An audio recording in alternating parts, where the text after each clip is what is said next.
Welcome to the Voice for Dads podcast. So welcome to this week's episode. This is definitely a different one for us. I'm joined here today by Chris from Fathers Unfiltered, and we are basically podcaster to podcaster. We're dad to dad. We've got a lot of experience in both our lives, and we're both quite big. Chris is considerably bigger than I am on social media, and we both are trying to be as loud and helpful, I suppose, as possible to as many other dads as possible in our situations. So yeah, that's who I'm joined with today. So welcome, mate. Thank you so much for agreeing to do this. Cheers. I appreciate you having me. This is the first time I've done a podcast where I'm not just listening to someone's story. It's definitely something new for me.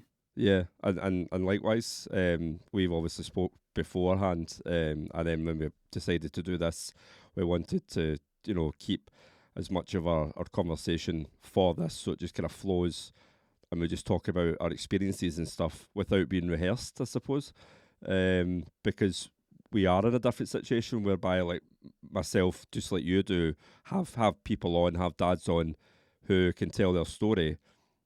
But with both of us being the people who usually do the interviewing, it's definitely a different one. Yeah.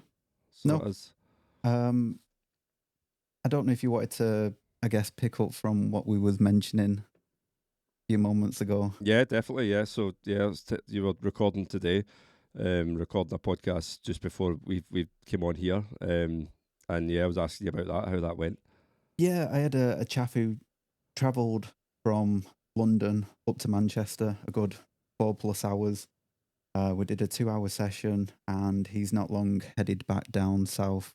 He came up with his current partner, Right. and it was a good session actually. He very fluent, flowed really well, and it was one of the reasons why I was slightly apprehensive about doing this. Is when a podcast goes really well, I say very little. Yeah. Yeah. Yeah. I'm letting them tell their story. So when it's going great, I don't really talk, and I'm sat there like, this was a great podcast. I probably said 100 words. Yeah. That's interesting. So when do you think this podcast is going to be ready for release? You're talking, I think it was around, because I've got about 5 or so episodes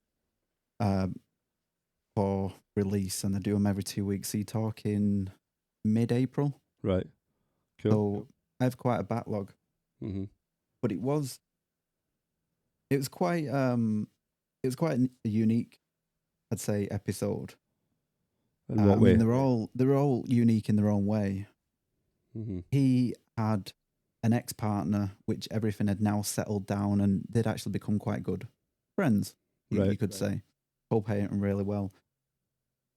But this relationship, they'd been together for 6 years, and he got into this relationship, you're talking weeks after coming out of a plus 10-year marriage. Yikes. Incredibly too quick. Like, you shouldn't be doing that. Yeah.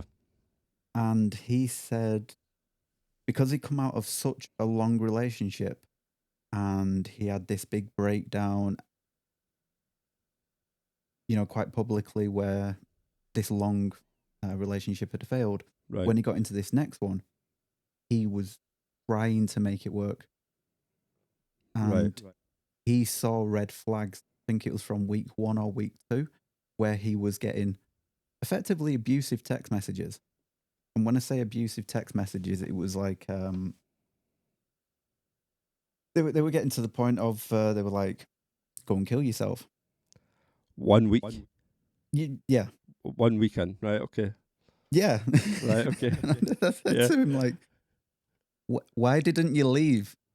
Yep. And it's wild. He stayed for 6 years. He just felt he had to make it work. He wanted to make it work. Right. Okay. Yeah. It was a good episode. It was great to listen to. He was really he was quite eloquent with his story, and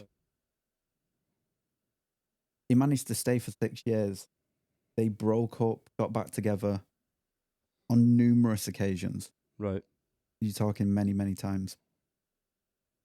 And it was, I think, the final point of which he decided to finally break it off was they were sort of going to make another try of it. They'd had 2 kids. After having the first kid and having a terrible time. So so one child, terrible time with his ex, got with this new partner, 1 weekend, red flags, then had 2 kids with this partner. Yes. Right, okay. Well, he had one initially, and she said, "Why don't we have another kid?" And he went, "Yeah, well, let's go ahead. Let's just throw another kid in there." Yeah. Why not? And they'd gone to a family event. He'd passed the phone. Okay, let's put some music on. Besides, friends are, let's just have a look at the WhatsApp. The first conversation. Oh no.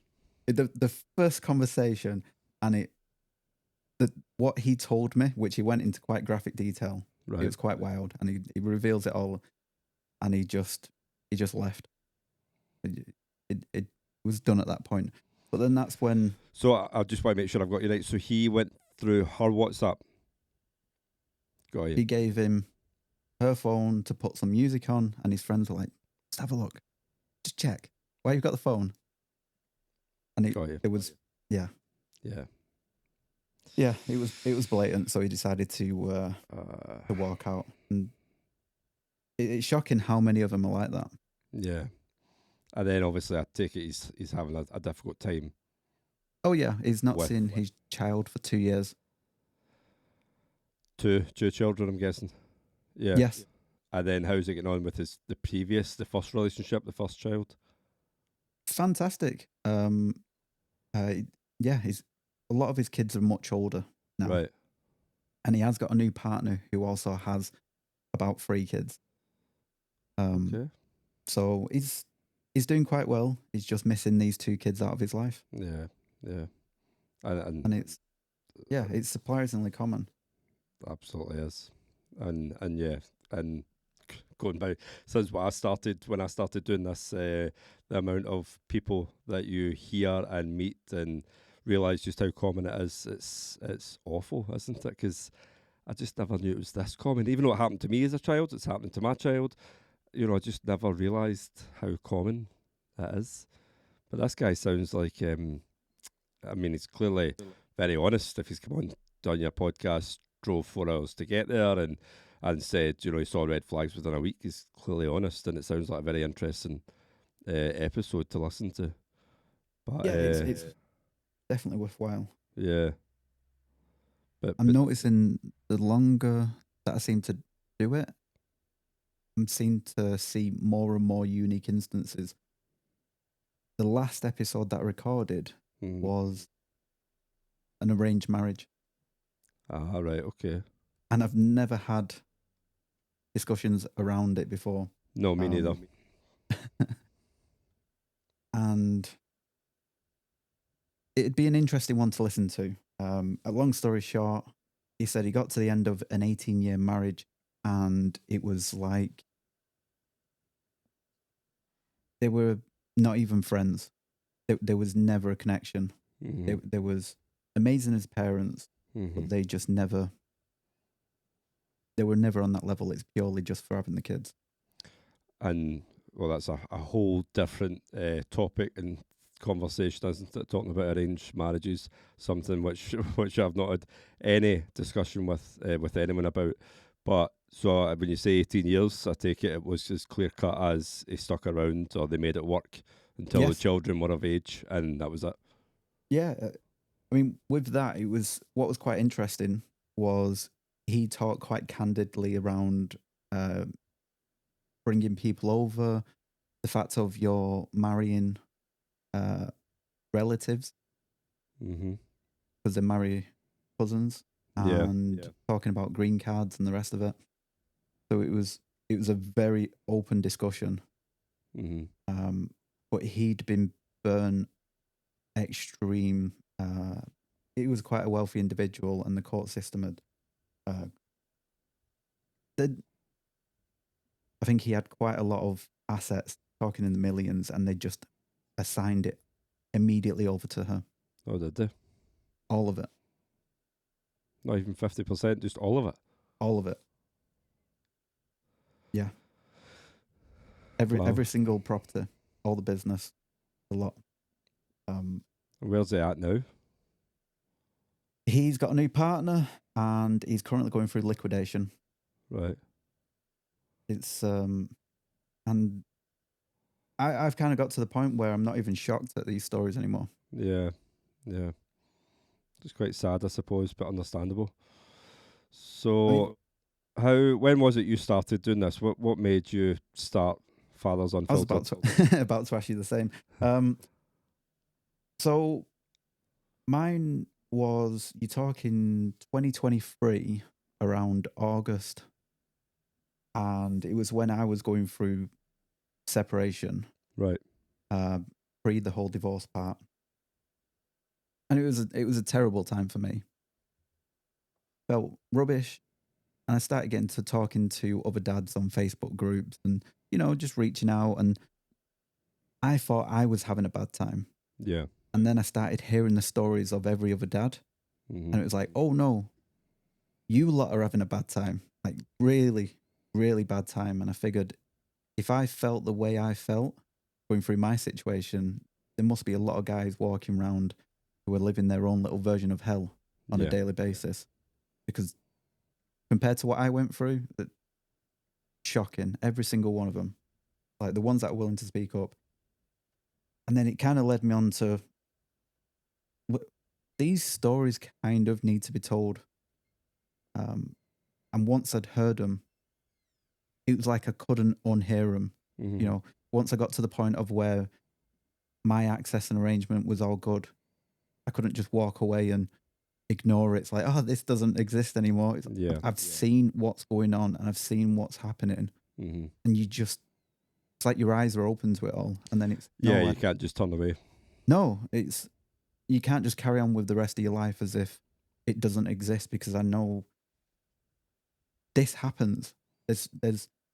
You might be having a pleasant little life, getting on with your kids, but there's tens of thousands of dads there who are having a hellish time. Yeah.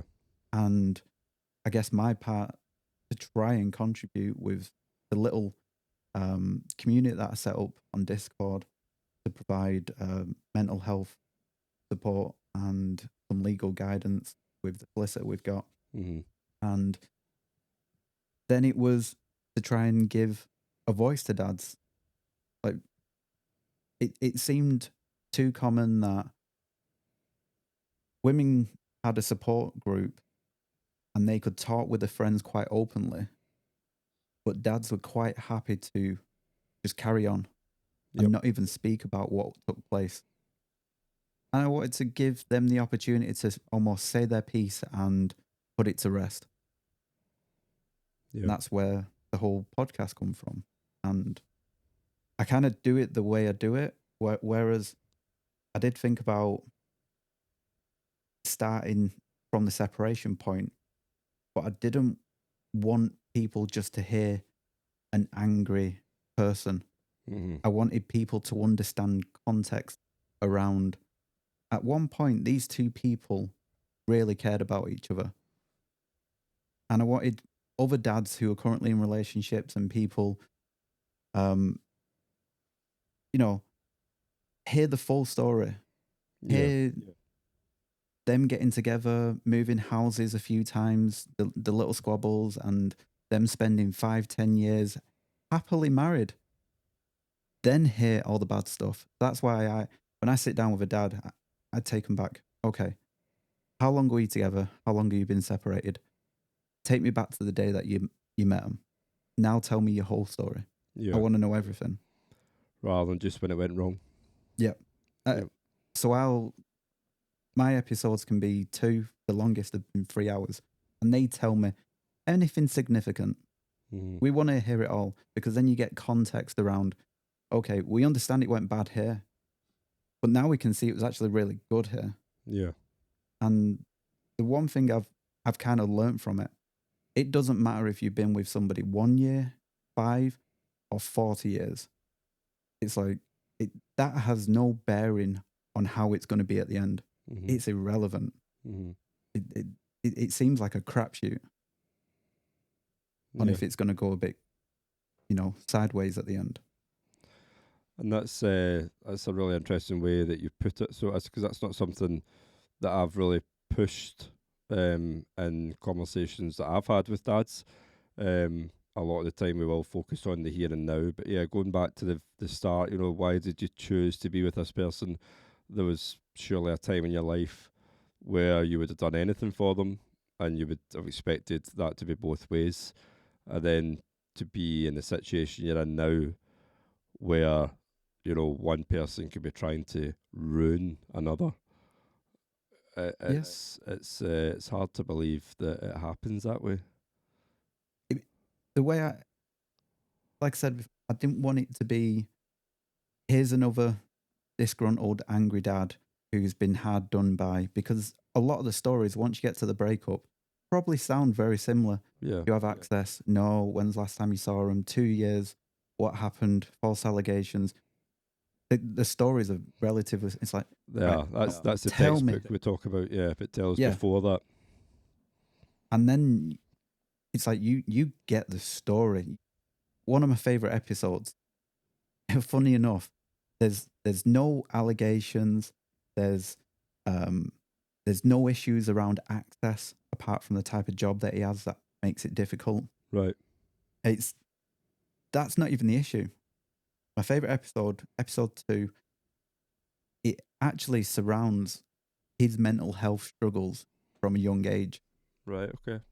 And he talks very candidly about, while he's at work, he'll sit there and he'll go to his van and he'll be like, you know what,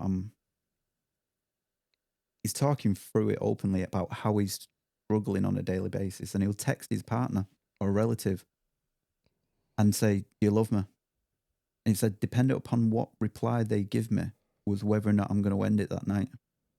Wow. That hits you. Wow. And it's nothing to do with the kids. It's just men talking about the relationships, and that's interesting. So what in this guy's particular situation, no issues with contact, is that right? No, none. It was purely, he was a plumber, Ryan. Right. Really, really nice lad. Just he worked. You couldn't have got it a more pleasant story. He was her first ever relationship. Right. He was his second ever relationship. She fell out of love with him, and he had struggled for many years with mental health, and he talks openly about it. And I think that's partly why it's one of my favorite episodes.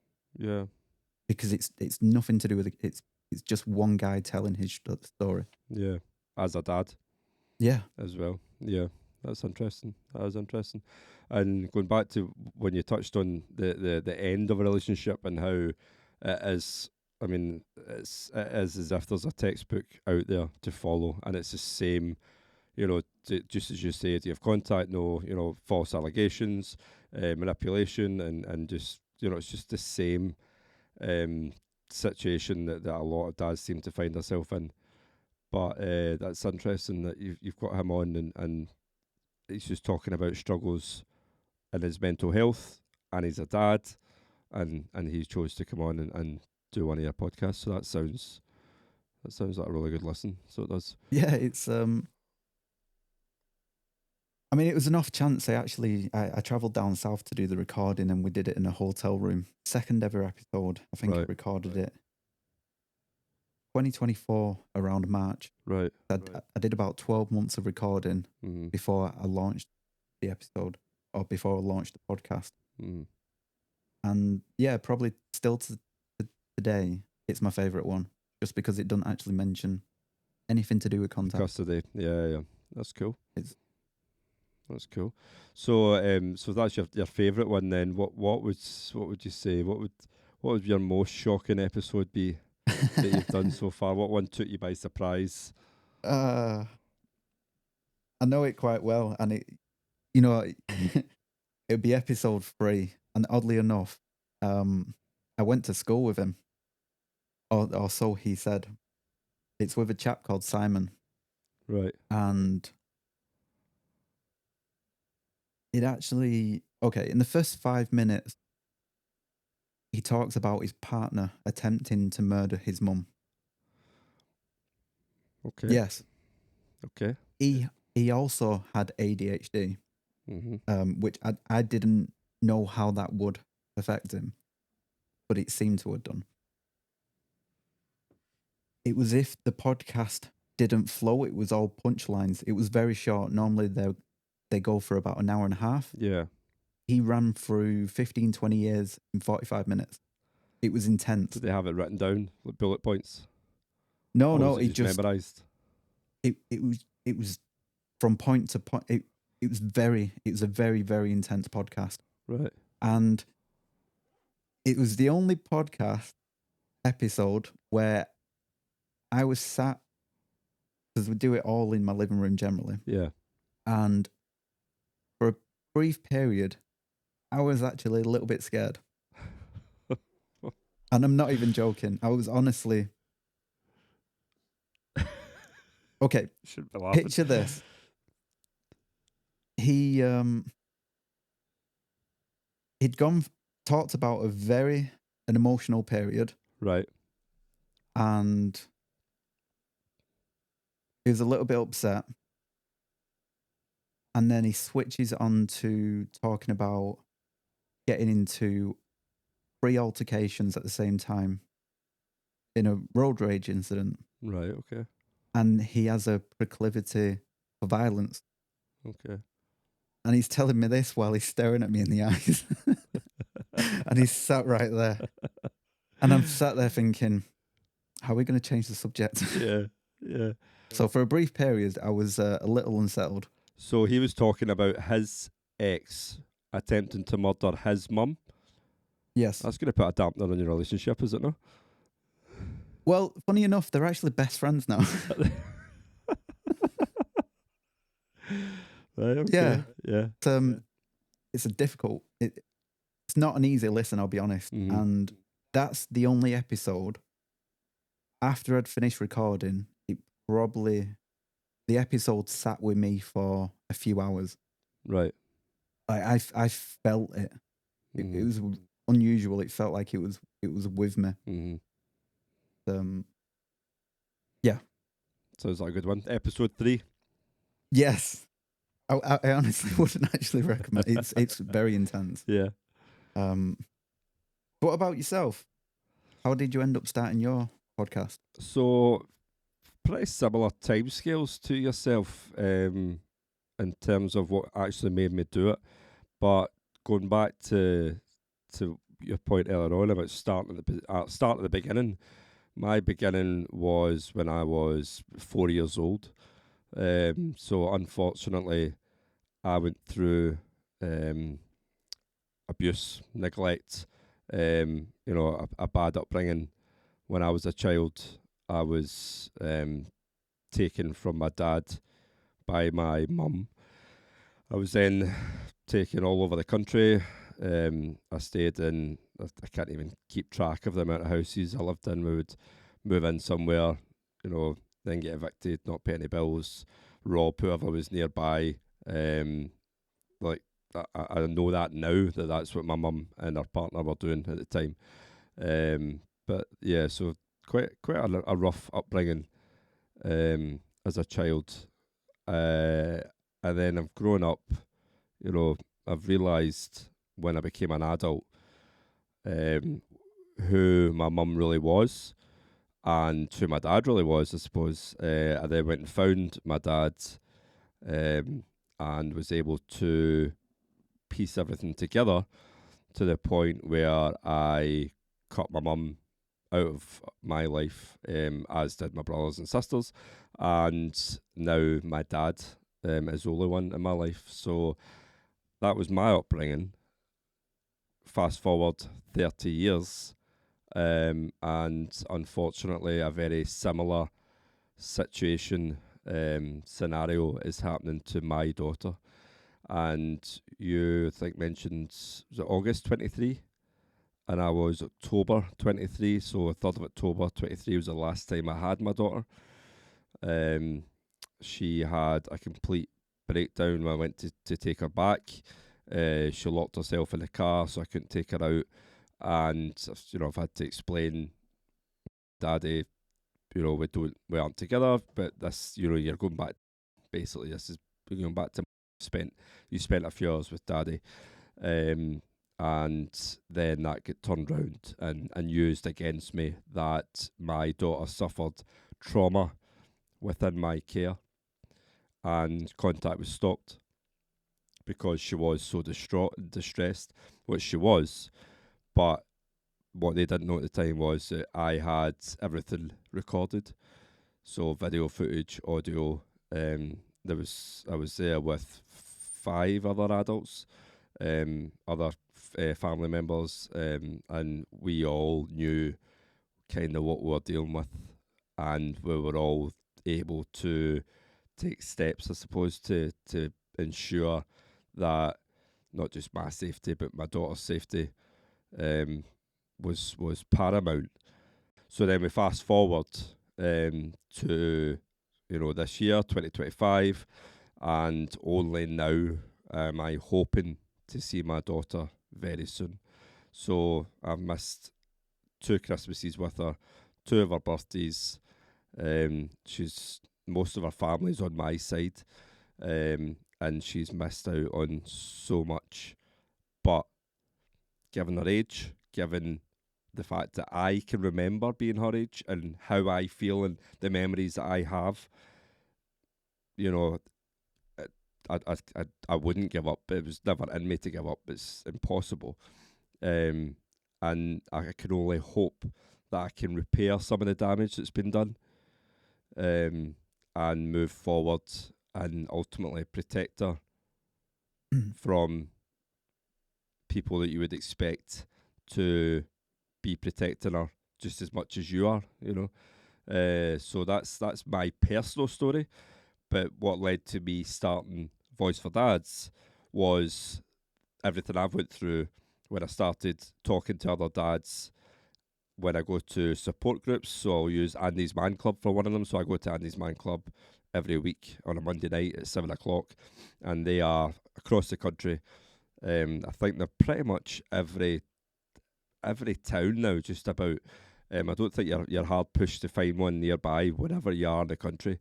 7 o'clock Monday night, Andy's Man Club, and I started going there, and I met other dads, and very quickly, as you say, realised how common it is, how many other dads are suffering, and it's that male attitude, isn't it? It's like, I don't need to speak about it. I'll just, deal with it my own. I'll quietly cry, behind closed doors. But if you go to Andy's Man Club, the chances are you're meeting other men and dads who have already taken that step to get support, or just, look after themselves more than the people that are hiding behind closed doors. So I was able to communicate and speak to people quite easily in Andy's Man Club, that then led to me thinking, just as you mentioned, these dads need a platform. They need a platform to tell their story, to realise that they're not alone. For dads who are sitting, a plumber on his lunch break, sitting scrolling through TikTok, sees videos that I put up, and then go, I thought it was just me that was suffering. I thought it was only me that's going through this. And they realise that that's not the case. So that my drive came from a personal point to do Voice for Dads, and then I wanted it to just kind of start to run itself, whereby other dads talk to other dads out with me, but they've met through Voice for Dads. So when we do our in-person meets, so we do our Zoom calls, then they know that, or that I can talk to such and such because they're going through exactly what I'm going through. We're literally, I've got a court here next week, and so does he. So I want to hear how he gets on. He wants to hear how I get on. So that and they met through Voice for Dads. So that's my hope for Voice for Dads, that it becomes just a support group for men, for dads to talk to each other and just be there for one another, and put to bed this old fashioned way of thinking where men can't speak to one another. I mean, it was quite a lot mentioned there. One of the first things, I hope you do end up getting a resolution for your own situation. Yeah. Hope that does. Yeah. Thanks for me. It's got to. Can't stop. I listened to your dad's episode, and that is, it's heartbreaking. Yeah. Yeah, it was that was definitely an episode that I wanted to do. I wish I didn't have to do, and if it wasn't for my dad's situation, I probably wouldn't be doing Voice for Dads. I wouldn't be in this situation I'm in, because going through it as a child is part of the reason why I'm doing Voice for Dads now as an adult. But when there was one particular moment in that episode which I remember, and it comes up quite readily, where you just, that particular point, and it's where you stood behind the door and you talk about your mum telling you what to say before the doors opened. One of my earliest memories, and it's burned into my memory. I can remember the weather. I can remember the car I had. I can remember the colour of the stones outside that particular house. I can remember the height I was in relation to my mum, and being like waist height and looking up, and right, I have to say this. Yeah, you hit me, right? Okay, then the door opens. Yeah, I don't want to come with you because you hit me. And I think back now, and what age would I have been actually in that? Five, I think. And one of your earliest memories being so clear. That was. And I think having it where it's you as the son, talking to the dad as well, it adds so much to it. Yeah. I don't know what sort of response you got from that episode, but yeah, it felt very impactful. Yeah. I suppose validation, would be what I would have hoped from that episode, and anyone listening to it now, validation that everything I say and do and comment on comes from a place of experience as a child as well. I'm not just a dad who's going through what I'm going through, but I've been there as a child. So you might have went to uni, you might have a qualification, you might do this as a profession, but I've got more than enough experience to make comment and do what I'm doing with Voice for Dads, unfortunately. But yeah, I do. So that was an interesting one. So it was, and I think for my dad, it must have felt good. It must have felt good, to be there and think what he's went through, and I know what he's went through. I can feel what he's went through now as an adult. To be there now, thinking that he has his son and his daughter in his life. He also has my brother, who isn't his son, but he is now, I feel like, he's part of the family, and he comes to all our family gatherings, and he doesn't speak to his dad. So yeah, I feel like he's adopted the son that was on the back of his life falling apart. So his life fell apart when my mum got pregnant and ran away with another man.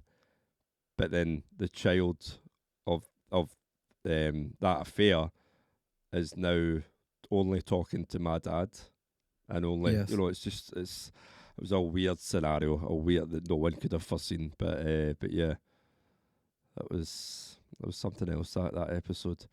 There's another two episodes that really hit me, just as you mentioned with the ones you've done. So one of them was a guy called Lotzi, and he had three kids. He moved over here.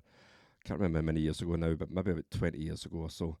from Romania. Romania, Michael? Yeah, I think it was. I think I did pick up a little bit of that episode. Yeah, yeah. Was he the one that's pretty popular online? Yeah, so he's big on Instagram and stuff. He does a lot of religious content and that, and he looks cool as hell. Such a nice, cool guy. He was just an absolute character.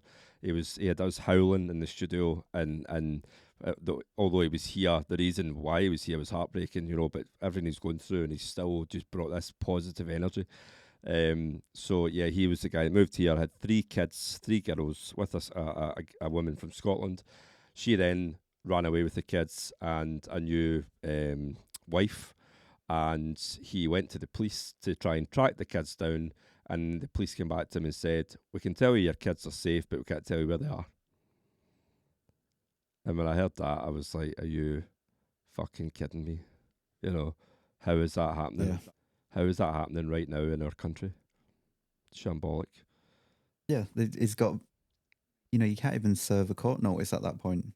Mm-hmm. You have to hire a private investigator to find them. Find them. Yeah. Bonkers. Absolutely bonkers. So I met up with him since. I actually bumped into him in a restaurant, and I was asking how he was getting on, and he now knows where his kids are. So he's now attempting to make contact with them. But that was it. That was it.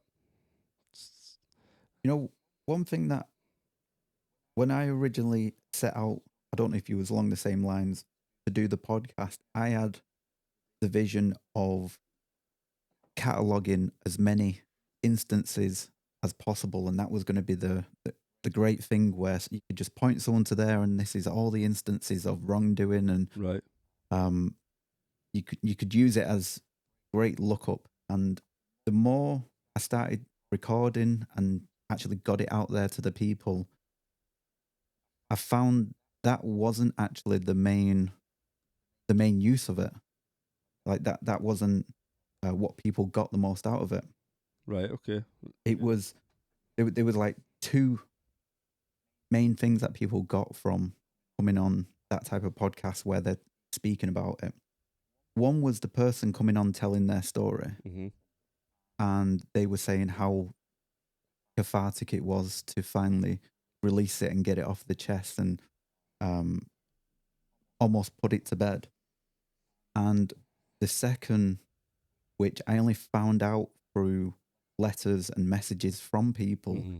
which was people going through situations or just started to go through, and they felt so isolated and so alone. And then they heard the episode and said, I relate so much to that. Yeah, yeah. And it was them no longer feeling alone. Mm-hmm. And I realized that had more value than simply cataloging a load of instances. Yeah. That had and stories. Mm-hmm. And how did you feel when you heard that? That must bring you some comfort. That must. I would be quite happy to hear that. I've had that myself. I have had that, and we have that in our Zoom meetings. With these Zoom meetings we've started, and it's dads that follow Voice for Dads on social media, and then when they hear that we're doing a Zoom meeting, they're on straight away. We're logged on. The first time we logged on, it was like 30 minutes prior to the meeting start time, and already the dad sitting waiting. It's just that keen just to talk. So he came on and just spoke and told us the situation he's in and where he was at, and we were in the studio. There's other dads online, and we were able to just have a discussion to know that this guy wasn't alone, and that really makes me happy hearing that. I mean, the first few episodes, they won't mind me saying, but a few of the guys just in tears. Yeah, yeah. And they really did break down. The earlier ones, they got pretty emotional. And it wasn't until when they're walking out the door and they're leaving and they tell you, like, this was fantastic. Mm-hmm. I loved it. It felt great. And they're walking out the house almost with a spring in the step, and you're like, oh, yeah. I'm glad you got some out of it. You've been sat here for an hour, 2 hours. Mm-hmm. That's great. And then the other part wasn't until I actually released it. And it's like, oh, I've had a fan mail. someone telling me they've just binged the entire, whole podcast Yeah. in a 2-day drive because he's a lorry driver and he's having a terrible instance. Yeah. And No, that's good. I mean, really resonate with them. Yeah. Yeah. And that takes us back to how common it is. What we were saying earlier on, we're talking about something that is unfortunately so common. And it just shouldn't be the case, but it is. And then from personal experience, how things haven't changed for the better in 30 years, how this is still going on.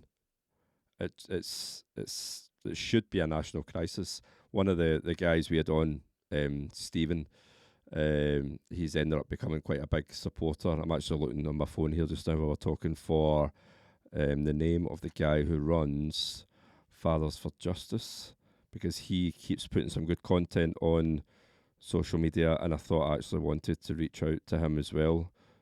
He's the chap with the glasses and the that's him. really funky suits. That's him, yeah, he looks so cool. But he keeps putting videos on, and everyone I read, he resonates with me. So just as people listen to you and I, maybe on a podcast, I'm listening to him, I'm watching his videos, and I'm going, everything he's saying is spot on. Yeah, that's him there, yeah. Matt, I don't know if that's his name, but yeah, I would really recommend Fathers for Justice, Fathers, and then the number 4, Justice. He is definitely worth a watch. Founder Matt O'Connor, that's his name, Matt O'Connor. So he's definitely someone I would love to have a podcast with. But I get sidetracked there because what was I talking about? Stephen. Yeah, sorry. So Stephen came on and we'd done a podcast together. And going back to what you were saying about you release a podcast and you were getting like mail and truck drivers, messaging saying they're listening to you and stuff like that. Stephen's podcast was like that. There was a lot of traction on the back of it. So Stephen's quite well known in the town he lives in. He is, I think he's late 40s now, I think. And he had a lot of people messaging him that have maybe known him for 20 years but had no idea what he's been going through until the podcast went out. Wow. So we put the podcast out, and he got inundated with people saying, I had no idea you've been going through this, and wanting to offer support. And I think the podcast has really had a big effect on his personal life. But I'm actually going to share, and I know he won't mind, what happened on the back of that, because this is when it highlighted to me the power behind the podcasts and behind social media. So on the back of the podcast that we done, he got contacted by his son that he'd been held from for 10 years. So that's incredible. His son's seen the podcast, right? Now, I would like to, carry on and keep up the fact that it's a positive ending, but it really isn't. So he got contacted by his son, asking to meet. I get contacted by his ex, and by his ex's partner, asking what vetting would do we check backgrounds and, basically criticising us for doing a podcast and giving him a platform. So I just ignored them contacting me. But their actions, they just looked guiltier. They looked more guilty by everything they said to me. And I thought, no, I'm absolutely right to have, gave Stephen a platform and helped him tell his story. So then he was contacted by his son. His son asked to meet with him in Dobbies, the garden centre, car park. Actually in the cafe, sorry, but it ended up in the car park. And he was given a day and a time. So it was a Sunday. I think it was about 11 o'clock in the morning. And he was there. Stephen went and he took his dad. His dad's elderly, so his dad's in his 70s. So he went there and wasn't sure what to expect. And he was met with not just his son on his own, but his son, his ex's partner, and some big overweight guy trying to look intimidating. All because Stephen was going to meet with his son, right? So I heard on the back of it what happened, and they went into Dobbies, he's went to wait in the queue to go and sit down in the cafe, and they've come up to him and said, we'll just do this outside. So next thing, Stephen's outside, and his 18-year-old son, who had just turned 18 at that time, I think by days, gave him a mouthful of abuse, said he was this horrible person and didn't want anything to do with him. So Stephen, I think a couple of minutes it lasted, and then he's walked away. So he's walked away, got in the car, drove and left. Right. So when I heard this, I thought this resonates with me so much, so much. When I was his son's age, that's when I started going looking for my dad. And I remember my mum got wind that I was looking for my dad. I think a letter came through or something. Because he had hired a private investigator to find me and my sister. I can't remember that, but my mum got wind that I was looking for him. And I remember turning this act on and being like, I just want to see him so that I can tell him I hate him and he's an idiot. You know, I remember doing that.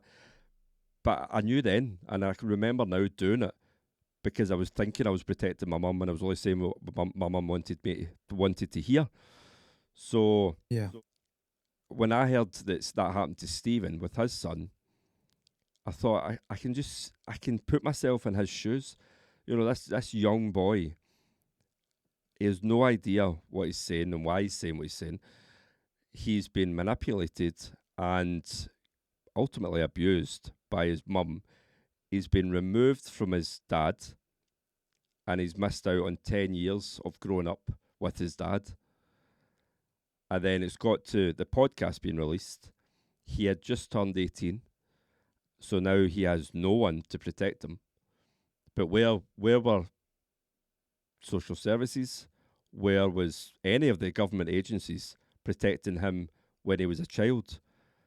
They failed to protect him, as they failed to protect me. And Stephen then, I don't think he was surprised by what happened, that he knew it could go one or two ways.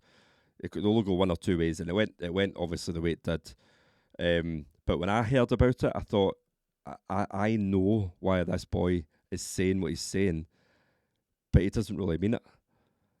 You know, and he's saying it, and I've spoke to Stephen since, and we're going to do a follow-up podcast, but I know that boy will come round. You know, he will, and I hope he sees the videos that I put out. I hope he gets to a point. I think I was 21 when I first met my dad properly. Although I went looking for him, and I actually went to the street where I remembered that I grew up in, and I was looking at a house, and I'm thinking, that house doesn't sit right with me. What's something different? And then I went away, I took my best mate, and I went away, and I went back like a year later to the same street again to try and find him. And I was literally, all I had to do was this with my head, and he was like 3 doors up, and I just missed the house I'd grown up in. I just missed it. So that was my journey to finding my dad. So this boy's only 18, and he's saying what he's saying. He says he wants nothing to do with Stephen. He doesn't know his dad. You know, he doesn't know anything about him. He believes, or only knows what he's been told to believe. But I still hope that he'll come round and at least sit down for an hour with him. Just sit down and let his dad tell him what happened. And then he can maybe grow up and realise that ultimately the boy's been lied to. He's 18 now, so yeah, whether it happens in the next year or next, I really hope it does. I hope it does. But that to me was the clearest example I've got of how powerful podcasts can be, and social media in general, because that happened on the back of Stephen doing a podcast. So yeah, I'm still hopeful that we get our happy ever after story, but at the moment, in his particular case, we're not. But yeah, I feel for the boy, because he's no idea that he's a victim. He's no idea. But hopefully one day he comes round. I wanted to ask, do you feel there's still stigma around guys being able to speak up?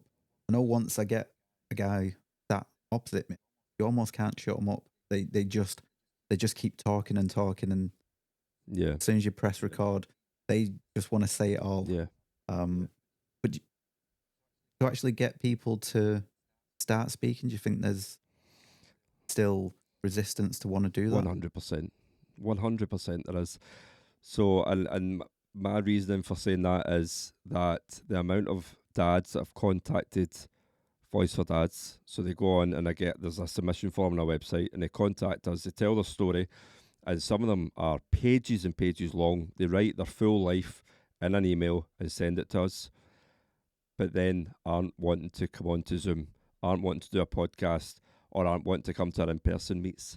And it's almost like they'll log on, they'll fill out that form, they'll tell their story, they'll send it away, and then not follow up on it. Maybe they take a bit of closure from sending that email, and then they think they've done their bit, and they don't need to do anything else. Or they're maybe not comfortable doing anything else. Maybe they'll get slagged at work. Maybe they'll get, go to Andy's Man Club, where you have to, you don't have to speak, but you go there, pretty much every week. There could be tears, and a lot of men still haven't come round to the fact that that's the way it should be.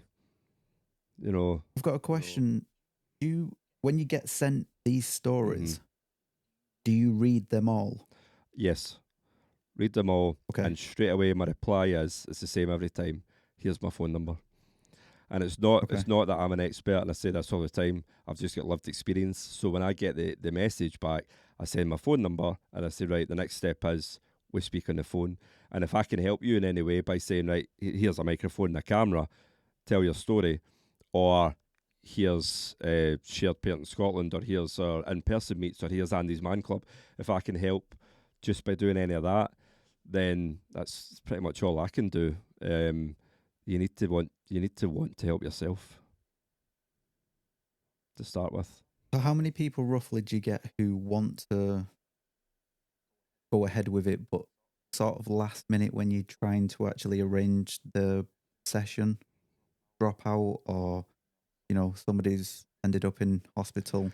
I've not had anyone that's booked for a podcast and then come up with that yet, but I was saying in terms of dads that have contacted us, reached out to us and said, I've seen what you're doing, this is my story, I want to tell it, or I want to get help or whatever, I'd say it's more than 30.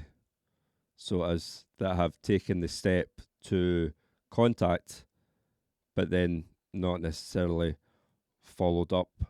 And I'm not saying jump on a podcast. That's not for everyone. Absolutely not. No. It can absolutely make things worse in some situations. Yeah. So yeah, you that's not what we're saying. But what I am saying is, here's my phone number, and just have a chat. Have a chat. Talk to someone else that knows what you're going through and knows your pain. And then I can put you in touch with other dads that do as well. So yeah, there's a lot. There is a lot. We need to do more podcasts. I mean, that's always going to be the way. I think I always want to have a queue of dads. Why would I not? Because I done what we're doing. We've got a podcast studio, and this is our main aim with Voice for Dads, is to give dads a platform. But the in-person meets and the Zoom meets are also quite a big thing as well for us to carry on, because we just want to be there to support other dads, and jumping on a podcast isn't always the best way. No, it's definitely not the solution for everyone. Mm-hmm. Like I said, it certainly can make things worse in quite a lot of instances. Yeah. And then that goes back to, well, why would it make things worse? And then you go straight to the court, don't you? I mean, the courts, what happens behind closed doors, and there's no sheriff in the country like social media. Why would you? Why would you like anyone jumping on and talking about, probably in a lot of cases, the failings that happen behind closed doors? And you have to go in there as a parent and sit and not speak a word while other people talk about your own child or children.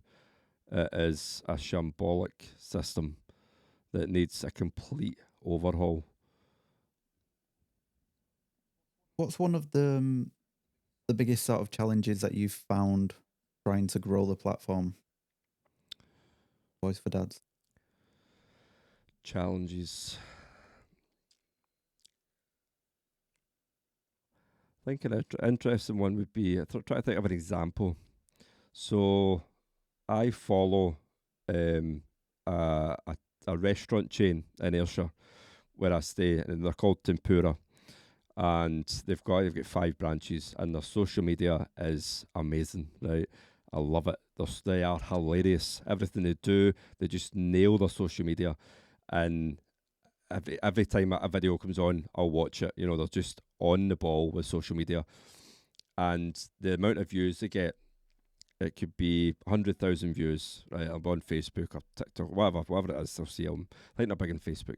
So 100,000 views, and it'll be 1,000 likes, right? And then 50 comments. And part of me watches it, and part of me thinks, like, I don't know, I watch it and I think, what they've put on is hilarious. Why are people not reacting? Like, why are people not supporting them more? You know, and maybe I'm being a bit pathetic here, right? But I kind of feel for them sometimes, because their stuff is gold, and like what them as a company, what they do in Ayrshire, and I know Brandon, who owns the company as well. He is a big on men's mental health. I met him at a men's mental health day last November. The Voice for Dads I was speaking at, and he was talking at as well. And he's part of another charity for men's mental health called Harbour, and they cover all sorts of suicide and drug addiction and alcohol and stuff like that. So he's an advocate for them. So when I see them on social media, I think, like, just support them. You know, just support them. Like, either whether it's hitting the like button, making a comment, or sharing their content. Just support them in a small way, but it goes a long way. You know, one thing that I get quite often, I'll get this is on TikTok. Mm-hmm. I'll get a message from somebody Mm-hmm.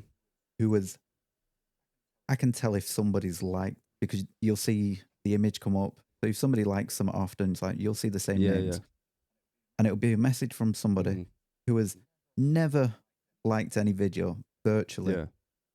And the message will be, "Hi, I've been watching your content for weeks, really engage with it, love it. I'd like to come on your podcast." Like, you've not liked one Yeah. single video. Like, Yeah. but they're just into it. Yeah. But they just choose not to engage in that, or they want to silently watch it Yeah. and not leave a trace as such. I get that quite often. Yeah, and me and too. it feels a little bit. That's what I was getting at with the you know, people being in the background, and yeah, they might tell you that your video's been viewed 20,000 times, but how many people are actually doing, you know, supporting you and maybe commenting or liking? You know, that's probably quite challenging. A lot of people, just as you say, watch in the background. But that's interesting to hear that someone, so they just message all of a sudden, decide that I'll message, I want to come on. But, well, how have you been supporting us so far? Yeah. They don't realise, the just a few likes, and it does help. A long way. You know, it does go a long way. I mean, people support in their own way. People consume content in their own way. I don't know yet how the algorithm works, especially on TikTok. So I definitely prefer TikTok across 3 platforms. We're on Instagram, I'm rubbish with, hands up, rubbish with Instagram. Facebook's quite easy. I use that for my business as well. But TikTok, I think, is probably my favourite. So as in terms of me using an app as well, you know, I just like funny videos. I can't be bothered with Facebook drama of actually people that maybe you may know or whatever. But actual, just when you go online, maybe at night or whatever, or your tea break, and you're just looking for a laugh, TikTok's definitely my favourite. But then, yeah, it's. I found TikTok to be the most fun. You can do almost anything there. It's a bit of a crapshoot. It's a bit random almost. Something will pop off and you get a lot of engagement. But Instagram, I find, is the easiest to consistently grow. Ah, right, okay, right. It's the type of content I put on Instagram is totally different from the type that I put anywhere else. Right. And it's just, I do totally different. They're like short text with some background sound. Just one a day. Mm. Just one a day, every day, 3-4 weeks, and it just pushes out to hundreds of thousands. And I find that's the easiest way, consistent posting, and keep it very consistent style of content and short content as well. But yeah, you do have to post slightly different. So you do that every day on Instagram?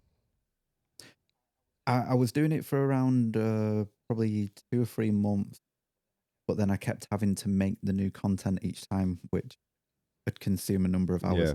One issue I've got is I'm the only one that does anything. So if I don't do it, then no one does it. Yeah.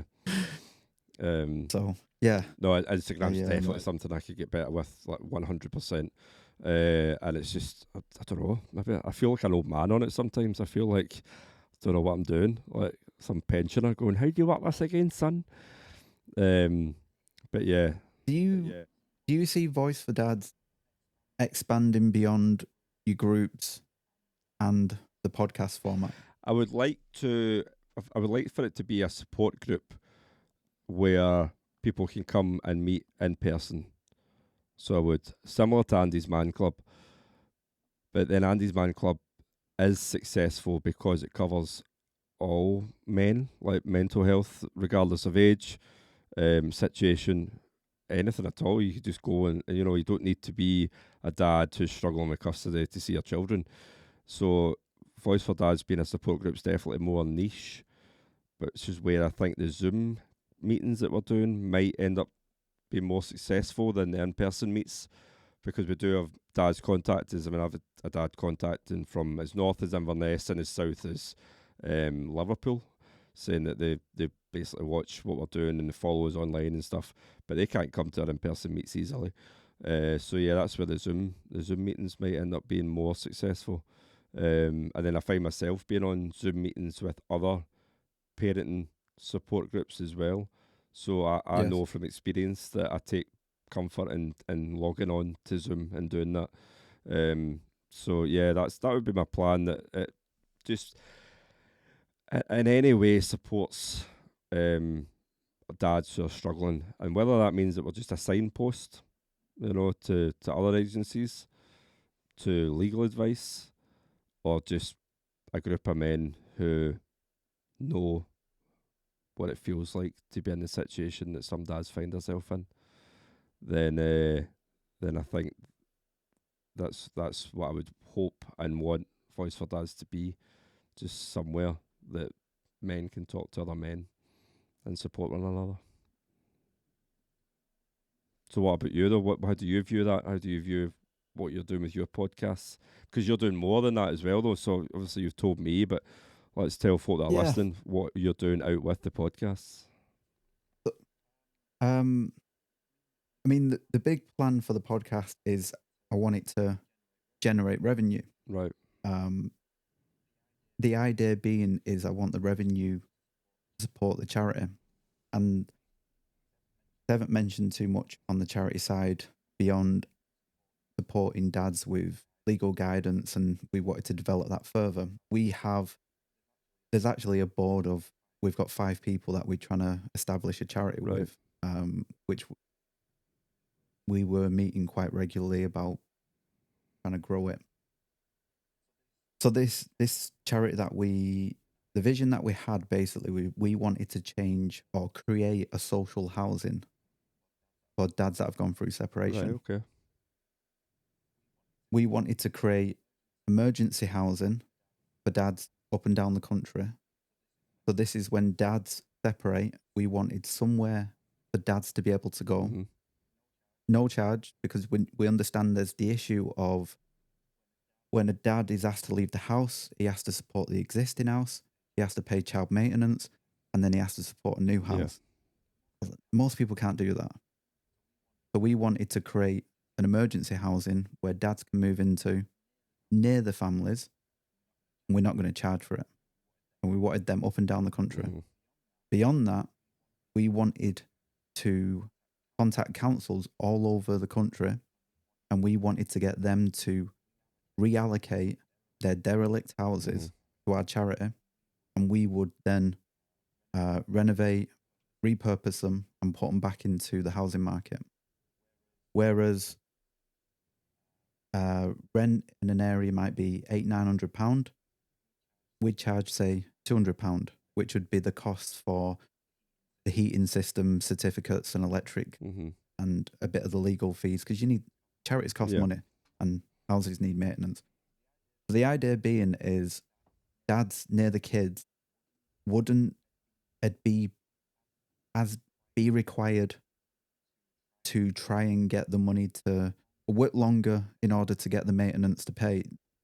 They'd be less focused on getting the money, and it'd be more focused on getting the dad spending more time with the kids and getting the dad as close to the kids as possible. It was to reduce the financial burden of going through the separation and allow it to make it easier moving on and going forward.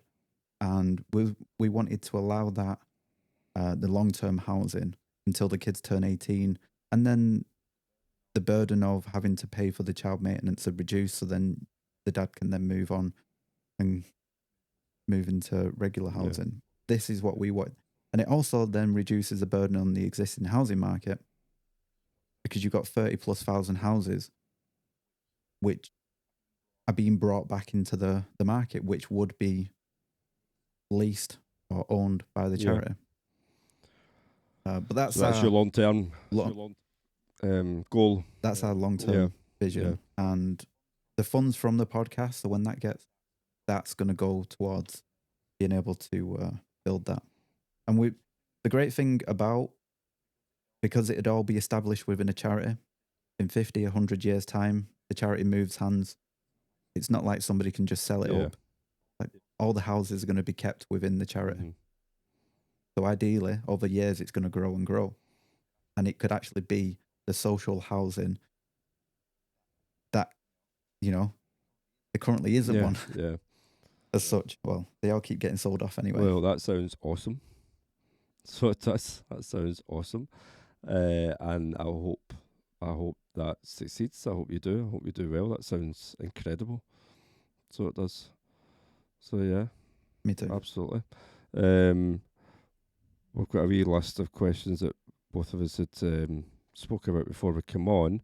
And one thing I just wanted to ask you was, so I mentioned Matt O'Connor that runs Fathers for Justice. Who would be your dream guest to get on and do a podcast with? Mine, I actually reached out to a couple people, celebrities as well. One, because he was he was quite in the news and was going through a breakup. Tommy Fury? Yeah. Yep. I reached out to his team to see if he'd come on. Yeah, didn't. No. Didn't get a response. Didn't get a response at all? I believe they've got back together. No. They've not get back together, have they?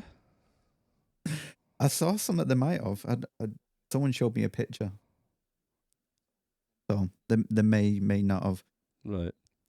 Don't know. But yeah, I reached out to him. I only know what you're talking about because of TikTok, I suppose. Him and Molly May, isn't it? And it was... Yes. Yeah. I know exactly what you're talking about. But he would be pretty cool, so he would be cool. He would. And the other one who I reached out to recently was... is it Tyrone? From Coronation Street? Yeah. Yep. I know who you are. Yeah, I reached out to him. I believe he's gone through... Was he going through similar? He's had a bit of a breakup a while, and I think he's had another one recently. But cool. Yeah, they were two that I was mainly looking for people around Manchester. Yeah. Like Manchester, well-known people. Yeah, that sounds cool. There's a celebrity in Scotland. I don't know if you know who he is, but Grado is a wrestler, comedian, well known up here, on TV and stuff.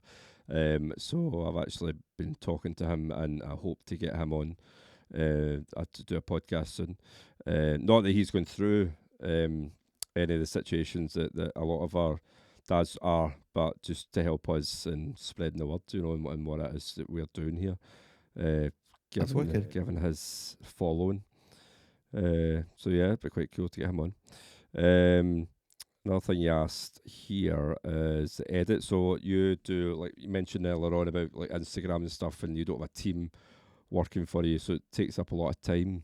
So how do you manage that? Yes. How do you manage the time versus like recording and being a dad and working and everything? How do you manage your time? It's difficult. I kind of live with my calendar a lot, and especially over the last month or so, I've had a lot of requests to come on, and some people will, follow up and, oh, when are we going to do that episode? I'm like, look, at best I can record 5 a month. That I don't have the time. So to give you an idea, to do one episode probably take 6 or 7 hours from start to finish. That's how long I've worked out, from the actual arranging the episode, the time spent messaging, to someone turning up, prepping the equipment, to sitting down and recording. That could easily be 2 to 3 hours. So then afterwards, I have to upload it to 2 different locations, which can easily take me an hour, because talking multiple gigabytes, not the best internet. And then you're having to re-download, edit the episode, back them up, and then publish them. Then it is like 6 or 7 hours. But people don't see that. Think, oh, it's just an hour episode. Yeah. No matter what that goes into. Doing a podcast on your own, you think it's fun. If you don't enjoy doing the podcast, don't start a podcast, I'll tell you. Yeah. It's a time sink, like an immense time sink. And you do it all yourself, so you do all your editing and everything yourself? Everything. I did reach out to an editor, and he was going to charge $2,000 the first 10 episodes. Right. And I was like, great, but what about the next 10? Yeah. I was like, so now I use a bit of AI, and it sort of does it for me. So, but yeah, the biggest thing is it's time. So now I kind of I look to have at least 3 ready and completed in the backlog. And by the time those 3 run out, I want at least 3 raw cuts. And then I want to quickly edit them and then get 3 more raw cuts. So those 3 episodes will last me about 6 weeks. So I've got a nice little buffer. 2 weeks left, I could easily get 1 or 2 episodes in. You're not constantly thinking, I need an episode. Yeah. But it's hard. I don't know how you manage it where you've got an added layer of complexity because you add video, especially when you've got multiple cameras. It's one reason why I've not gone down that route. Yeah. Because it takes long enough. No, it absolutely does. And I'm lucky in here because, as you say, the extra layer where we add visual as well. I've got Michael. So I've got a Voice for Dad's producer who produces our podcasts. But yeah, I mean, hats off to you for everything you do, and to be doing it all yourself as well. And then you've got your social media to take into account. You've got your videos that you upload every day to Instagram, and before you know it, it could be a full-time job. Yeah, doing the Instagram I used to spend an hour, and I could batch create probably 20 pieces of content, and that'd sort me, nearly a month. You just rip them all off on your phone, schedule them, and you'd literally forget about the account. You'd copy and paste, create all the content, schedule them, gone. Right, I don't even look at that account anymore, which was great. You just have a link on your profile and it sends people out. TikTok, I just find that's fun, and I get the most traffic. I mainly do TikTok really to direct traffic to where I want to get it to go. If it wasn't that need, I probably wouldn't even do TikTok. I definitely need to learn from you when it comes to Instagram. So definitely. So yeah, I'm just flicking through all the points we had down, and I think we've pretty much covered everything just now. I know you had invited me on to your podcast, and it's something I definitely look forward to doing when I'm in a position where I can speak. At the moment, I'm not, so I can't say too much about myself. But I do want to come on just as you've had dads on, tell their story, I would love to come on and do that with you and tell my story. Yeah, I think from my own position, especially currently, now and for the good while, yeah, I won't be discussing too much of my own situation, and I think to keep everything amicable as well. Everything seems to have leveled out relatively nicely. Well, that's good. That's yeah. good. So yeah, what's your plan then for the next for your podcast then for the next 12 months? What's your plan? Mine is, what I find is it's slow. You need to constantly feed new people in, which is not easy. I'm finding I've got a nice little core of audience. I'm watching every time I release an episode. You're watching by the end of the week how many numbers you've hit by the end of the week, and then you can estimate whereabouts you are on the download percentages. Right. So it's constantly trying to find new people while retaining existing listeners, making sure that I've always got an episode there, and I'm not just putting out an episode, just that it's not crap. I'm trying to maintain some level of quality. And one thing that I've sort of, I don't know if it's struggled with, you alluded to it earlier, which is sort of vetting people, and people have brought it up to me in the past. How do you know if somebody's not coming on just to, air grievances and make up lies? And it's I don't know. It's a hard one. I had the first time, and I don't want to mention it too much, but it got mentioned that somebody was going to be on my podcast, and somebody did contact me and tell me not to have them on my podcast. Interesting. That's happened to me as well. Yeah. So it has happened to me. That very thing happened to me actually multiple times, and it's on all occasions it's been an ex. So it's been a female that's contacted me who is basically terrified, and they've got wind that their partner's maybe going to come on and do a podcast. So I'll speak from my experience and my decision, and you can tell me if you agree or you've done similar. But that didn't put me off straight away. If anything, it almost made me want them on more. Because I think is this person maybe just scared they're going to be outed for their actions, for their behaviour. So it didn't put me off having anyone on. I've had a couple contacted me anticipating that they would have an ex come on to a podcast, and I never heard from the ex. So that's also interesting, because I'm not going to go hunting for someone. If they contact us.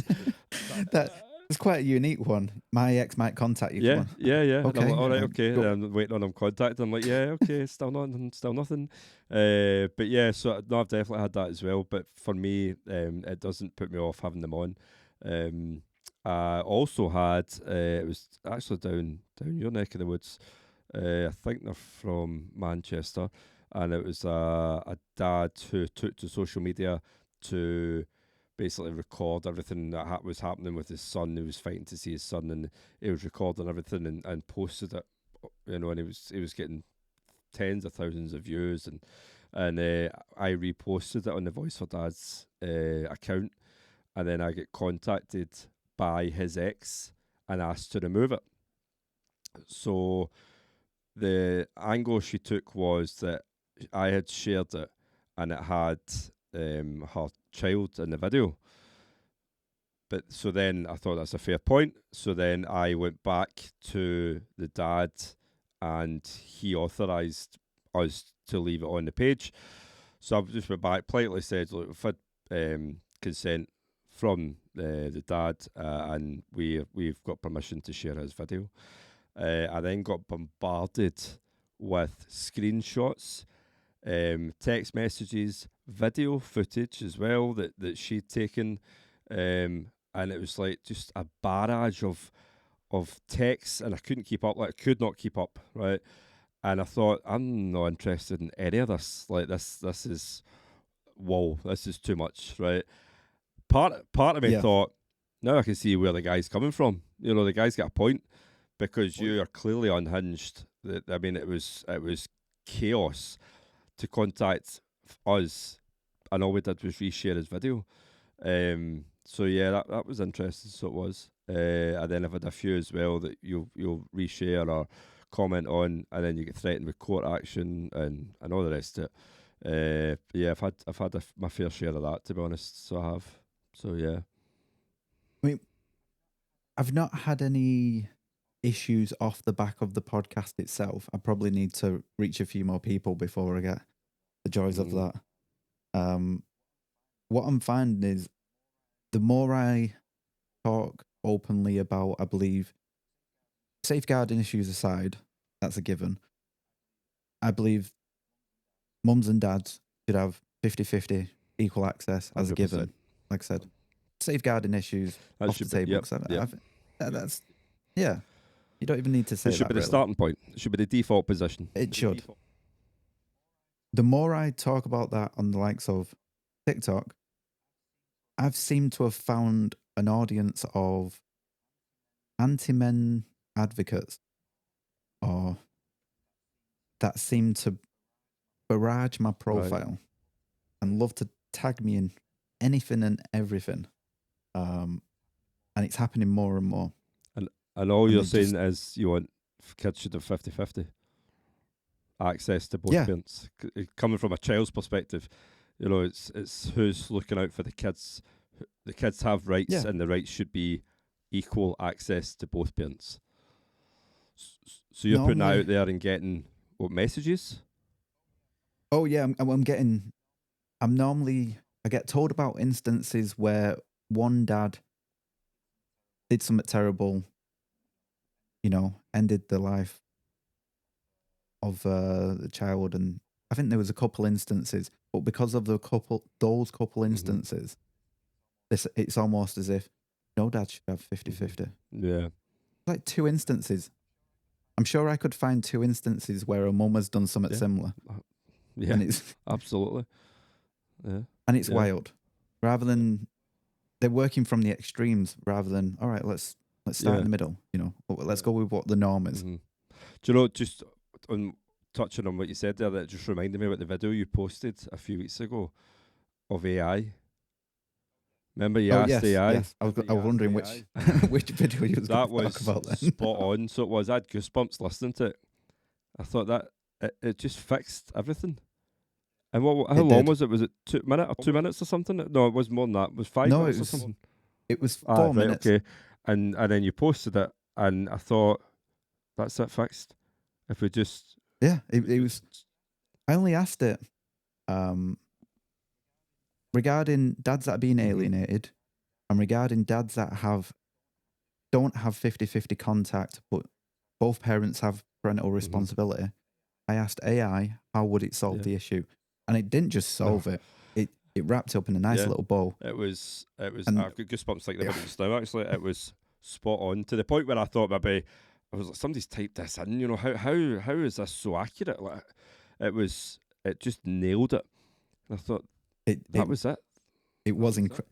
That's been shared quite a lot, and I've had some significant people reshare it and contact me in the background off that and saying they're going to use that. And because it was just such an ideal case. It was like, we need to do. It was like awareness. I could walk into Westminster and just play it and say, do that.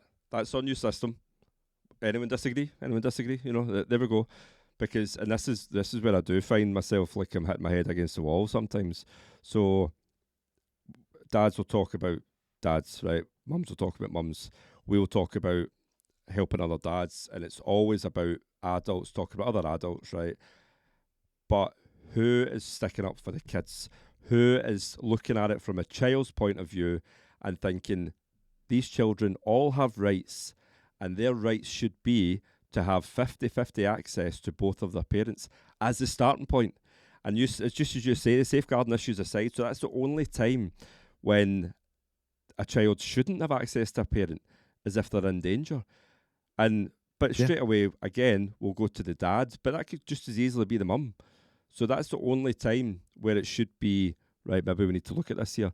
The default position should be 50-50. And that's should be a child's right, because I never had that when I was a child.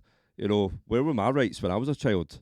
Where was the system and the government protecting me to make sure that my dad was in my life just as equally as my mum? They weren't. That's the answer. They weren't. The system failed to protect me. I've then had this pretty crap upbringing. Then I've had to go as an adult and repair it. And now still I'm trying to undo the damage that my mum was allowed to do to me when I was a child. And it's still the same. Yeah. It's still the same system. And that is why it needs to be changed. Because you need to look at it from a child's perspective. What's best for the child? The children have rights, and the default should be 50-50, unless the child's at risk. That's the only time where we should be questioning. Even though it's common sense, you already know it's never going to change, or it's very unlikely because it's so well established. And to change it, it's like you could. Most of the court system, it's not really required then, because it's like the way it even said about child maintenance service. Yep. Well, if it's default 50-50, there is no child maintenance. They're almost irrelevant. Yep. It's, And I'm not a conspiracy theorist. I'm not, right? And I laugh at most people that are, to be honest. But that to me does make you think: is it going to change because the people who have the power to change it are benefiting from it because it's paying their wages?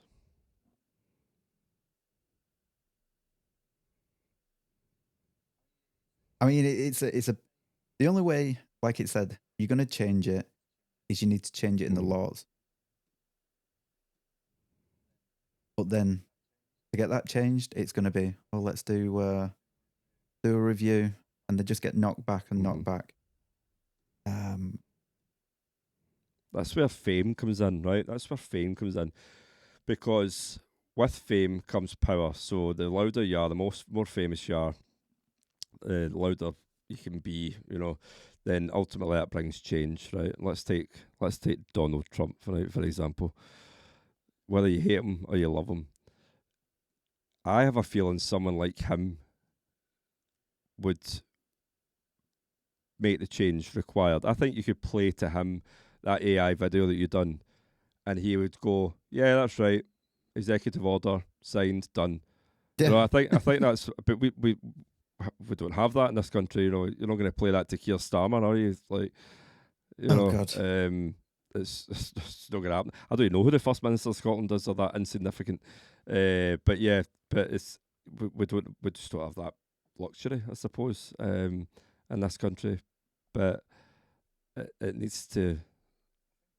I think this is where, with the platforms and us being on social media, and as the presence grows, people continuously keep talking about it. More people talk about it, and the message gets wider and wider reach. It almost becomes inevitable that it has to get raised at some point, because then the message becomes so big that it almost becomes a talking. It becomes a voting point if it becomes that big. No, that's true. That's absolutely true. And then if they want to win a few 100,000 people here, well, let's consider this because we can win so many votes. That's potentially, but then you need to get the message bigger and bigger in front of more people, and it's going to take time. It's like Fathers for Justice. You know, you see themselves getting chained to the gates at Buckingham Palace or whatever, and all the stunts that they've done. I remember them doing. I haven't seen it for a while, but they've done, certainly when I was younger, I remember seeing it, and that was all just about getting a voice, wasn't it? They were just trying to bang the drum as loud as they could, and I suppose we're trying to do the same, except on social media and podcast form. Yeah, but I think you need to say it. I mean, they might do a stunt, and you'd be like, "Oh yeah, I've not seen them for a few years," and then you carry on your day and Yeah. forget about them. Yeah. I think by being there on social media and having a following that consistently follow you for months and years even, and you know people in different circles who are also growing over years, and then you start to network together, use your circles effectively. I think you can really do something with that. Yeah, I would agree, and I hope that is the case.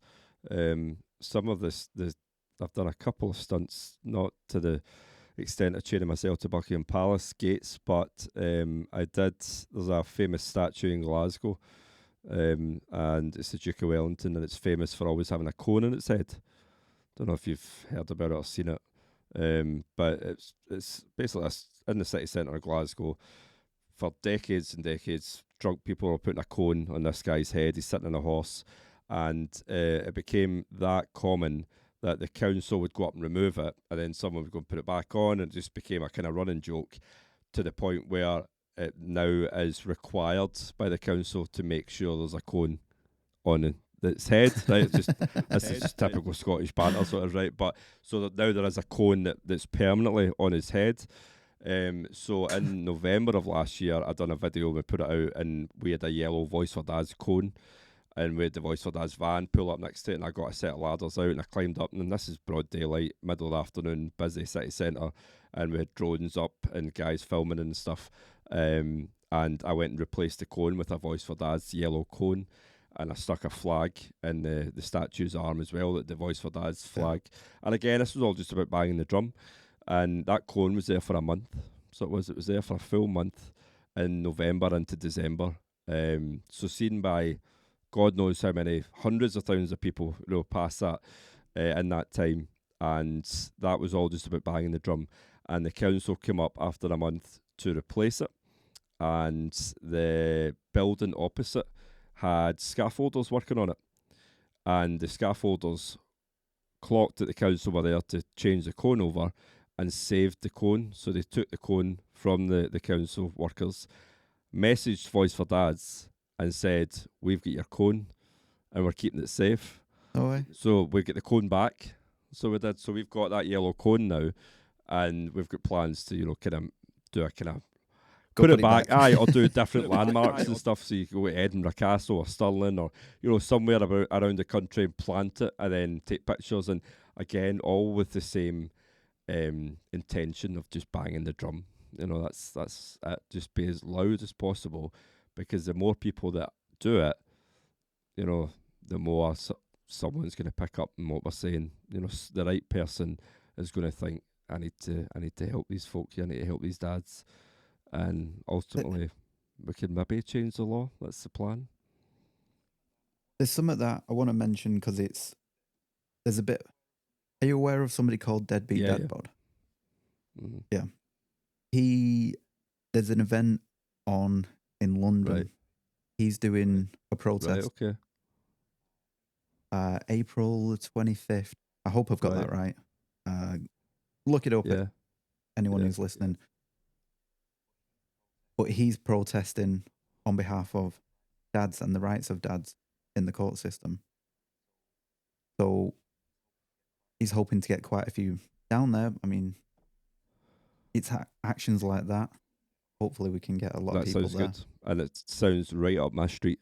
I'll be looking that day up. And yeah, if I can go to that. That's a long way for you to drive. I don't care.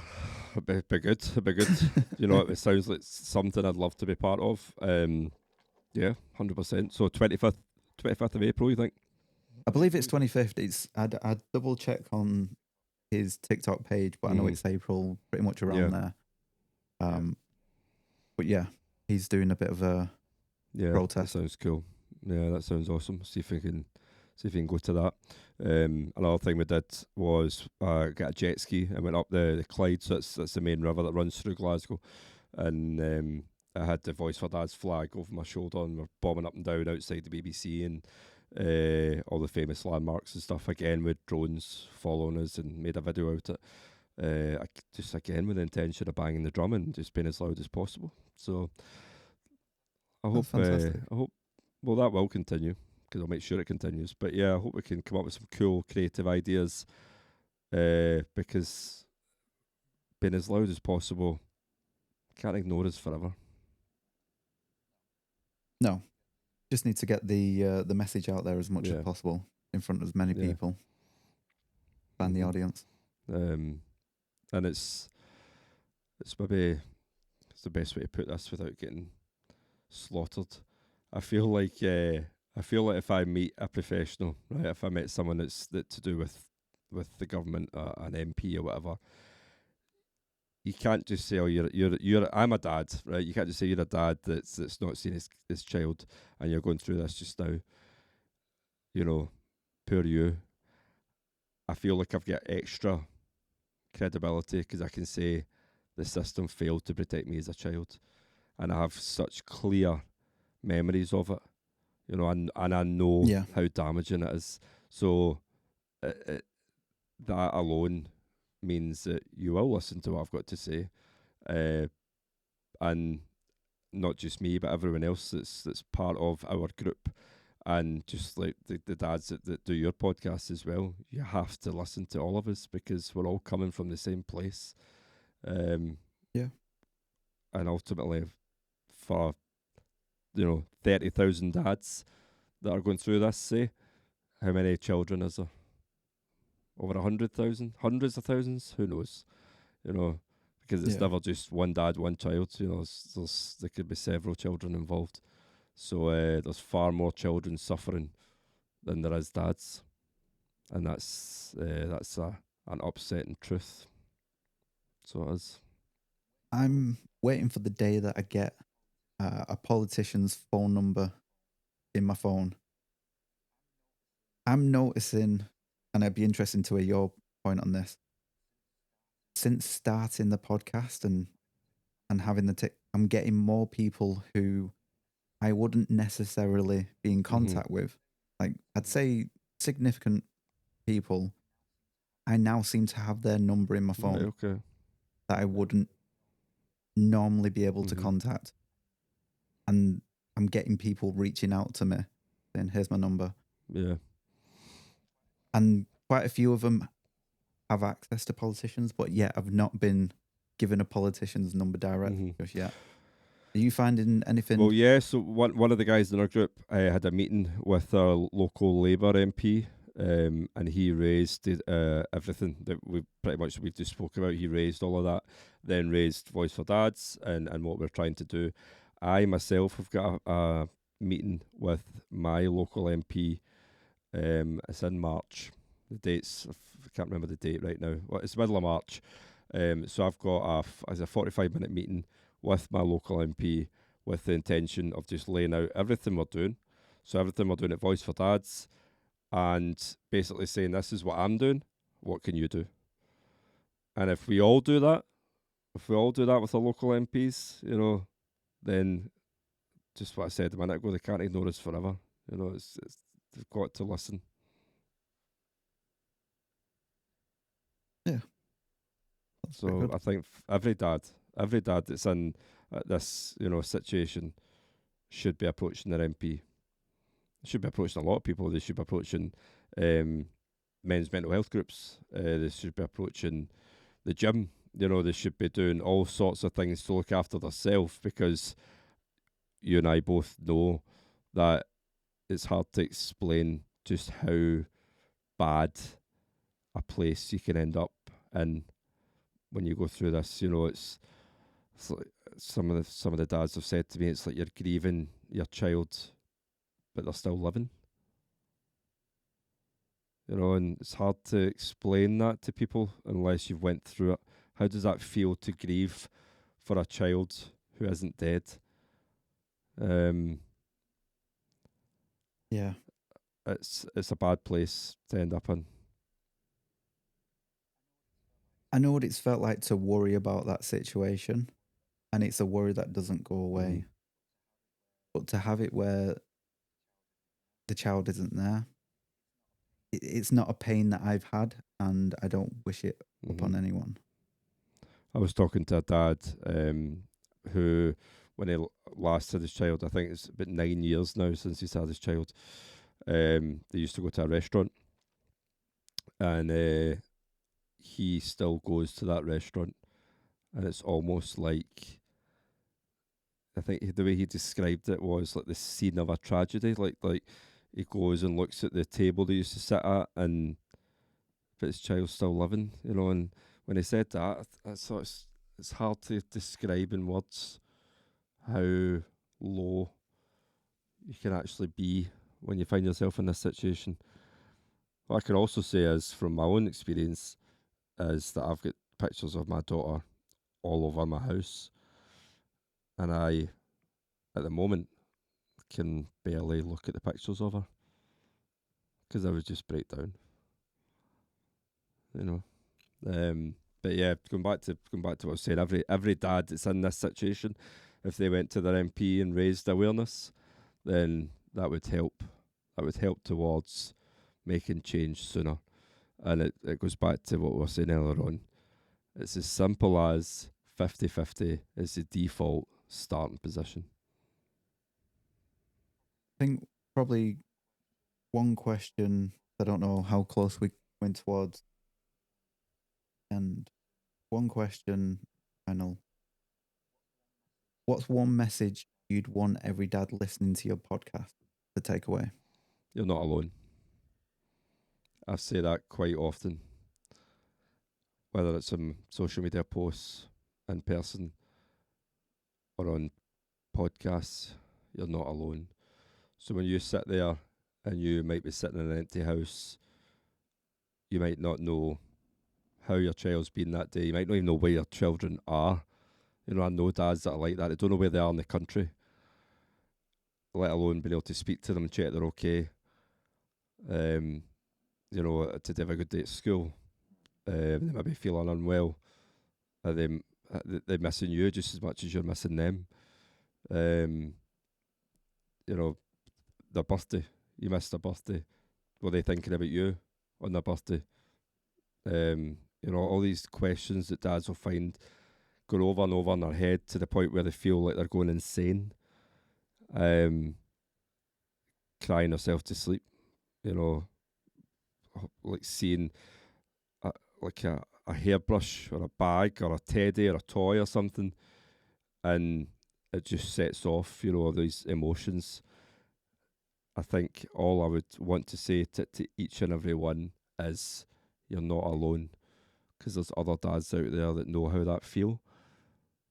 And I think that should bring comfort. I know it brought me comfort, because it's just that it's kind of natural human instinct, isn't it? If you know other people are going through what you're going through, then you can relate. They can relate better. You can, you know, it does bring a bit of comfort knowing you're not the only one.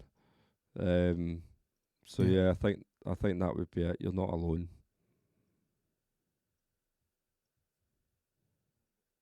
Really good. What about you? What do you think? I'll reverse that question. You know what? I'd like to come up with something else, but you've said it so perfectly. It is, so, isn't it? That's what it all comes back to. Everything that we do, every video we make, every person we meet, every podcast we do, it all just goes back to just dads realising that there's other men out there that are going through it. And ultimately, you and I doing a podcast like this and starting our own, and there's other dads out there that are banging the drum just as loud, if not louder, as we're the ones that are maybe thinking bigger and thinking, oh, this needs to stop. This needs to stop. Change has to come. You know, and it shouldn't be happening. It just shouldn't be happening. And we're one of the wealthiest countries in the world. Yeah, when I look at our family courts, it would appear that we aren't a first world country for a start. You know, we're so out of touch with reality. So we're, and for me, it's easy fixed. It really is easy fixed. And I'll go back to the AI video you done again, because that's it in a nutshell. Yeah, it is. it's. I mean, it's sort of slight sidetrack. I think I saw something on Trump earlier on, and I couldn't imagine this happening in the UK. Right. But he's now brought in a law where divorce now in America is no longer 50-50 assets. Right, okay. So I don't know if you've seen No, I about haven't, no. this, but it basically means when a man and woman divorce in Mhm. America, the woman no longer gets half of the man's assets. Right, okay. It's now you couldn't imagine a rule like that even being suggested, but they've brought that in Yeah. America. Yeah. So I think it goes back to what you said before, is you kind of need that significant person to help push Yeah. this change through. And I think if we went as blatant as saying we need a Donald Trump, we'd just get absolutely annihilated. So it's so, but we do need someone. We need someone. But I mean, if we're going to touch on our leaders, then we could be here for days, going by the incompetence that we have in this country. But yeah, I am interested in changing the law to protect children. That's what it comes back to. Children have rights, and those rights need to be protected. And from personal experience, 30 years ago to present day, they aren't being protected, and that has to change. Definitely. So, but let's hope what we're doing helps. You know, even if it's just a small way, let's hope it helps. Yeah, whether it eases the pain of a few dads or it raises a little more awareness. Yep. Hopefully it does something. Absolutely. And I look forward to the day where I can come on. I look forward to the day we can meet in person. And yeah, it'd be good to do another podcast. I'll certainly tell my story when I'm in a position to. And yeah, I wish you all the best in everything that you do. I think your vision is awesome. It sounds so cool, so out of the box, and I think it needs to be, I just hats off to you. It's just absolutely brilliant. I think everything that you're doing. Bigger, you aim for as high and as big as possible, and if you get anywhere near it, you've at least done something. That's pretty cool. Aim for the biggest thing that I could possibly do, and it is kind of a big thing. Yeah. Only need tens and tens of millions of pounds. Yeah, it can be done. It can be done. Everything starts off as an idea. So yeah, sounds pretty cool. And I can't wait to see what happens. I'll definitely be following up, mate. So yeah, if you're all cool with that, then I think we could wrap up this episode. Yeah, it's been fantastic. It's been nice talking to you and just discussing both the podcast and yeah, what we've taken from it, what we enjoy, and it's been interesting for me to have my first podcast. Absolutely. And I never actually, that was something before we go I meant to ask. So details on your podcast. Your podcast is on Spotify. It is. It's just Spotify. I only do it there. People tell me that I should move it to other platforms. I've tried it, but I kind of like the way Spotify support it because they seem to be pushing it out when I'm just on their platform. They seem to be pushing it out to more and more people. Yeah. Like a lot more. That's interesting. I know that our podcast is on Podbean, so we use Podbean to promote ours. So we're on Apple Music, Spotify, a few other ones I don't know. But because we are visual as well, it's because we've got the video, then we put it on YouTube. So we've got the YouTube channel, and then I started off when we've done the first couple. I put the full podcast on like Facebook and TikTok, but I had to clip it to like 10-minute videos. And then I stopped doing that after I think it was the fourth podcast because I was having all sorts of problems, like just try to upload it. And then it's like part 1 of 8, 10-minute videos. I thought this is getting a bit messy here. So if you want to watch the video, the only place I think we can do that is YouTube, and the audio is on the other platforms. But yeah, that's. You can actually do it on Spotify They're doing as video, well now. are they? Are they? Oh, Mhm. right, okay. Yeah, they actually pay Do quite they? well as well. Didn't know that. Yeah. Are we on Mhm. Spotify? The threshold for Audio, just audio at the moment, yeah. the threshold for earning money, I believe, and Right. what you'd get for video is it's Right, better. okay. But it's worthwhile having your Yeah. video if you've got them Yeah. on Spotify. Oh, that sounds cool. We've also. Oh, I look forward to doing more in the studio podcasts. Obviously, we're doing this one in the format we are through Zoom, but because we've upgraded all our cameras in here as well. So when I was watching the podcast back that we started, it didn't look that good. So yeah, so we've upgraded our cameras and just small changes. But I'm sure that you'll do as well when you're doing your audio. As you do more, you learn more. You find what works, Definitely. what doesn't work. So yeah, it's definitely every podcast is a learning experience, has it? So yeah. Yeah.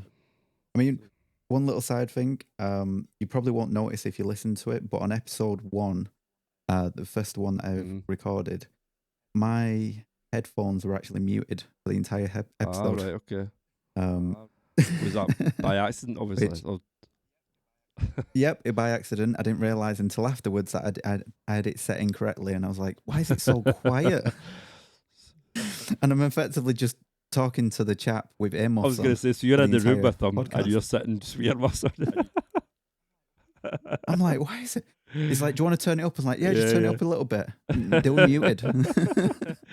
But that's like even doing this podcast today. This is a new format for us. And then we were doing the sound checks before, and I've had to turn myself off in my ear. Actually, there's quite a good. I'm definitely going off the sidetrack here, but there's quite a good bit from Joe Rogan where he's talking to. Oh, I can't remember his name now. Him with the long hair, the mullet. It's a comedian. I can't remember. He's talking to him, but anyway, he doesn't want to put headphones on. So he's in the studio and he's like, I don't want to wear headphones. And Joe goes, no, you need to wear them because when you hear yourself in your ear at full bung and then you hear me, you'll realise very, very quickly that you don't speak over each other. And I thought, it's actually it's a really good way of putting it, the way he done it. It's true. So yeah, we're in the studio. I'll have myself in my ear just as loud as I have the guest, and it does help. But it just goes back to like every podcast you learn, don't you? So. It is. But no, it's been fantastic. I've really enjoyed been awesome, mate. Thank you so and much for it. It's really cool. Thanks for having me on. And yeah, please, if you are listening or watching this through Voice for Dads, please go to Fathers Unfiltered, give them a follow, give them a like, and please support everything that Chris is doing. And yeah, thank you so much. Nice one. I appreciate it. And it's, really enjoyed it. Wish you all the best. Right, speak to you soon. Cheers, man. See you later.